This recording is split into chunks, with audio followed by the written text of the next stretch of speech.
നമസ്കാരം എല്ലാവർക്കും എൻ്റെ യൂട്യൂബ് ചാനൽ ഷീബാസ് രുചിയിടത്തിലേക്ക് സ്വാഗതം. നിങ്ങൾക്ക് എല്ലാവർക്കും ഞങ്ങളുടെ ക്രിസ്മസ് ആശംസകൾ. ഇന്ന് ഞാൻ ചിക്കൻ ബ്രസ്റ്റ് എങ്ങനെയാണ് ഗ്രിൽ ചെയ്തെടുക്കുന്നതെന്നാണ് കാണിക്കാൻ പോകുന്നത്. ഓവനൊന്നുമില്ലാതെ തന്നെ പാനിലാണ് ഞാനിത് ഗ്രിൽ ചെയ്തെടുക്കുന്നത്. ഓവനിൽ ഉണ്ടാക്കുന്ന അതേ ടേസ്റ്റിൽ തന്നെ പാനിലും ഇത് നമുക്ക് തയ്യാറാക്കാൻ പറ്റും.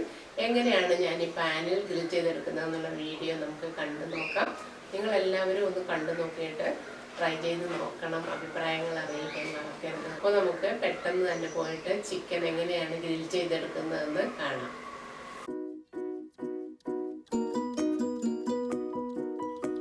ഇന്ന് നമ്മൾ ചിക്കൻ ബ്രസ്റ്റ് ഗ്രില്ല് ചെയ്തെടുക്കുകയാണ് ചെയ്യുന്നത്. അതിനായിട്ട് ഞാൻ 1/2 കിലോ ചിക്കൻ ബ്രസ്റ്റാണ് എടുത്തിരിക്കുന്നത്. 3 പീസാണുള്ളത്. ഇത് നല്ലവണ്ണം ഒന്ന് വരഞ്ഞെടുക്കണം. ഇതിൻ്റെ മസാലകളൊക്കെ ഇതിൻ്റെ ഉള്ളിൽ നല്ലവണ്ണം പിടിക്കാൻ വേണ്ടിയിട്ടാണ് ഇങ്ങനെ ചെയ്യുന്നത്. ഇനി നമുക്ക് ചിക്കൻ പീസസ് ഒന്ന് മാരിനേറ്റ് ചെയ്യണം. അതിനായിട്ട് നമുക്ക് 1 ടേബിൾ സ്പൂൺ കുരുമുളക് പൊടി, 1 ടേബിൾ സ്പൂൺ ഇഞ്ചിയും വെളുത്തുള്ളിയും കൂടി ചതച്ചത്, 1 ടേബിൾ സ്പൂൺ ജീരകപ്പൊടി, നല്ല ജീരകമാണ് എടുത്തിരിക്കുന്നത്. പിന്നെ മല്ലിയില നല്ലവണ്ണം പേസ്റ്റാക്കിയത് ഒരു 2 ടേബിൾ സ്പൂൺ ഇടണം.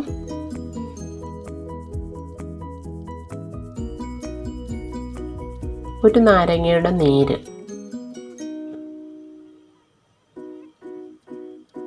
1 ടേബിൾ സ്പൂൺ കേട്, തൈര്, നല്ല കട്ട തൈര് വേണം എടുക്കാനായിട്ട്. പിന്നെ 1/2 ടീസ്പൂൺ ഉപ്പും കൂടി ചേർക്കാം. എല്ലാം കൂടി നല്ലവണ്ണം മിക്സ് ചെയ്ത് ചിക്കൻ്റെ എല്ലാ ഭാഗങ്ങളിലും പിടിക്കുന്ന രീതിയിലൊന്ന് പുരട്ടി കൊടുക്കണം. ഇപ്പോൾ ഇതുപോലെ ഞാൻ എല്ലായിടത്തും പുരട്ടി കൊടുത്തിട്ടുണ്ട്. ഇനി ഇത് നമ്മൾ മിനിമം 1 മണിക്കൂറെങ്കിലും മാരിനേറ്റ് ചെയ്യാൻ വയ്ക്കണം.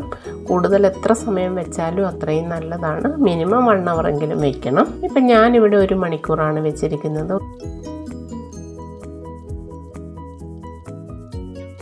1 മണിക്കൂറിന് ശേഷം ചിക്കൻ്റെ എല്ലാ ഭാഗത്തും നല്ലവണ്ണം ഇത് പിടിച്ചിട്ടുണ്ട്. അതുപോലെ തന്നെ ചിക്കനൊന്ന് സോഫ്റ്റ് ആയിട്ടുണ്ട്. ഇത് ഞാൻ ഇന്ന് പാനിലാണ് ഗ്രില്ല് ചെയ്തെടുക്കുന്നത്. മൈക്രോവേവിലോ ഓവനിലൊക്കെ നമുക്ക് ചെയ്യാൻ പറ്റും. അപ്പോൾ പാൻ വെച്ച് ചൂടാകുമ്പോൾ അതിലേക്ക് കുറച്ച് ഓയിലൊന്ന് തടവി കൊടുക്കാം. ഒരുപാട് ഓയിൽ കോരി ഒഴിച്ച് ചെയ്യേണ്ട കാര്യമില്ല. നമ്മളിപ്പോൾ ഹെൽത്തി ആയിട്ടാണ് ഇത് തയ്യാറാക്കുന്നത്. ഇനി ചിക്കൻ പീസസ് നമുക്കിതിലേക്ക് ഇട്ട് കൊടുക്കാം. ചിക്കൻ ഇട്ടതിന് ശേഷം നമ്മുടെ സ്റ്റൗവിൻ്റെ ഫ്ലെയിം ഒന്ന് ലോയിലേക്ക് മാറ്റണം. അല്ലെങ്കിൽ ഇത് പെട്ടെന്ന് കരിഞ്ഞു പോകും. അത് പ്രത്യേകം ശ്രദ്ധിക്കണം. ത്രൂ ഔട്ട് ഇത് നമ്മൾ ലോ ഫ്ലെയിമിലാണ് കുക്ക് ചെയ്തെടുക്കേണ്ടത്. ഒരു 10 മിനിറ്റിന് ശേഷം നമുക്ക് ഈ സൈഡ് മറിച്ചിടാം.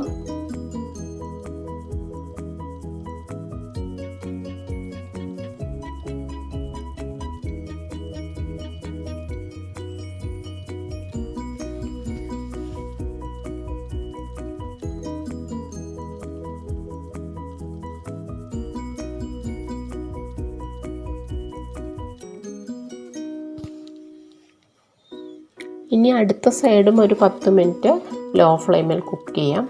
അതിനുശേഷം വീണ്ടും ഒന്ന് തിരിച്ചിടാം. ഇങ്ങനെ തിരിച്ച് മറിച്ച് വിട്ട് അത് നല്ലവണ്ണം ഒന്ന് കുക്ക് ചെയ്തെടുക്കണം. ഏകദേശം ഒരു 25 മിനിറ്റ് കൊണ്ടൊക്കെ ഇത് നല്ലവണ്ണം കുക്കായി കിട്ടും.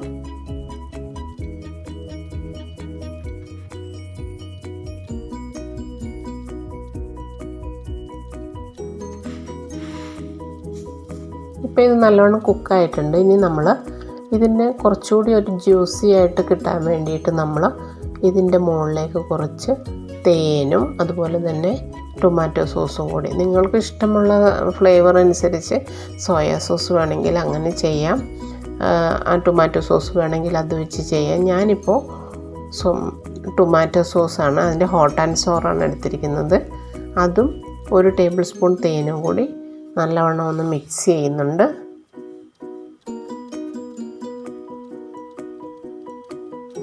നല്ലവണ്ണം മിക്സ് ചെയ്തതിന് ശേഷം നമുക്ക് ഇതിലേക്ക് പുരട്ടി കൊടുക്കാം.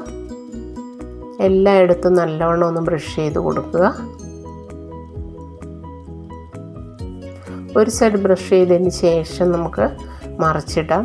എന്നിട്ട് അടുത്ത സൈഡും അതുപോലെ തന്നെ ചെയ്യണം. പിന്നെ ഒരു 3-4 മിനിറ്റിനുള്ളിൽ തന്നെ നമുക്ക് ഫ്ലെയിം ഓഫ് ചെയ്യാം.